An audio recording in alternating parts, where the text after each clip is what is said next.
Kabula de la méditation de la flamme verte avec Nganoé du centre Ndi Mokili. Mbote Ngajil, Mbote Bampangi, c'est Nganiki, en Belgique. Donc, comme d'habitude, en début de la méditation, la relaxation était rapidement atteinte avec les exercices de respiration.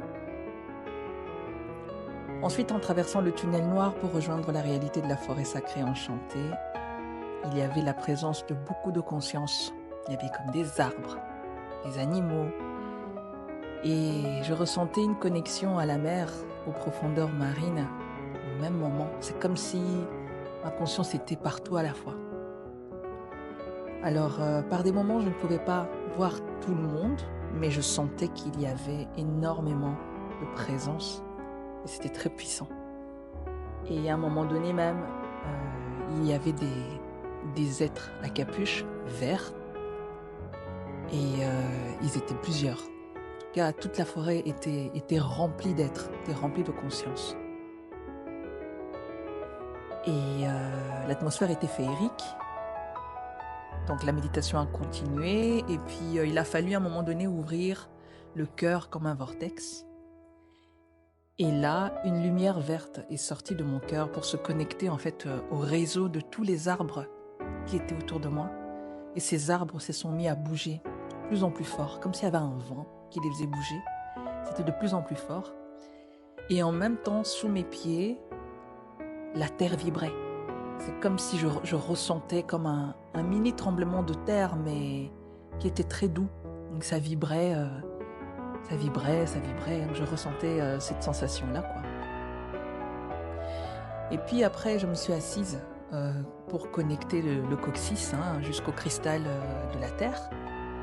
Et à ce moment-là, en fait, je vois mon totem qui arrive, s'approche de moi. Et il avait sur le front, en fait, comme une pierre verte en forme de losange. Et puis, il s'est assis à côté de moi et pendant ce temps-là, mes racines continuaient de se former, quoi. Et puis, arrive le moment où il faut rentrer à l'intérieur de soi pour emprunter l'escalier. Ce fameux escalier. Donc, me voilà dans le noir profond, le Nzi, toujours mon espace préféré, pour prendre l'énergie de la flamme noire. Et là, je ressens une paix profonde. C'est vraiment un endroit où j'adore me retrouver parce que il n'y a pas d'espace-temps. C'est comme si tout était là. En même temps, il n'y avait rien. C'est vraiment particulier. Et donc, j'entends le silence de cet endroit. Puis j'entends Nganoé qui recite le mantra sacré. Et là, je ressens toujours cette paix. Je suis bien. Je flotte un peu dans l'atmosphère de cette noirceur, quoi. Donc ça rentre à l'intérieur de moi et c'est vraiment une sensation de bien-être incroyable. Et puis il y a un moment donné où Nganoé a récité donc le mantra d'Horus avant que le corps se décompose en 14 parties. Là, j'ai senti comme une résistance. Une résistance, je me suis dit, se décomposer en 14 parties, qu'est-ce que c'est? Et puis, en ce moment-là, il y a comme une voix qui a parlé et qui a dit, n'aie pas peur, lâche prise et tout ira bien. Et là, je prends conscience, en fait, c'est par rapport aussi à mes blessures que j'ai pu aussi expérimenter au cours de ma vie, entre autres avec ma famille. Et d'un côté, c'est comme si l'intime a été encore fermé à certaines choses. Donc, le n'aie pas peur, lâche prise, tout ira bien. C'est comme si on me disait, on est là, t'es pas toute seule.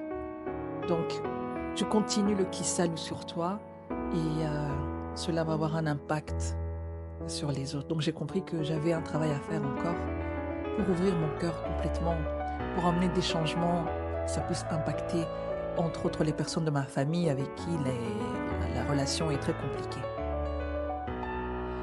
Donc là, du coup, je lâche prise Et je me suis laissée aller et j'ai profité de la guidance de Nganoé. Et au bout d'un certain temps, les 14 parties de mon corps se sont rassemblées et la couleur verte est sortie de moi comme une fumée.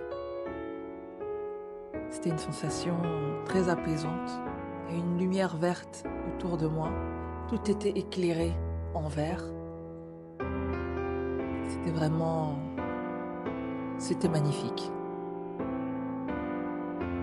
Et donc, je tiens encore une fois à remercier infiniment les Bundu Diamakaba pour leur amour inconditionnel et multidimensionnel. Ce sont des êtres qui sont dotés d'une intelligence multidimensionnelle très particulière. Bon, tous les Bundu Dianza sont exceptionnels, hein? Ils sont incroyables. Et particulièrement les Bundu Diamakaba, des êtres que j'affectionne, paradoxalement avec, on va dire, des soucis d'ouverture de cœur totalement. Mais en leur présence, je me sens tellement bien. Et c'est juste waouh. Donc Matondo Nganoé pour cette guidance. Matondo à tous les Bundu. Matondo aussi, toujours et encore, à l'école Kimuntu, à notre Zolantumwa Nswadi Kimbazi pour la puissance de ses enseignements. Matondo à tous. Zolana Zola Nganiki.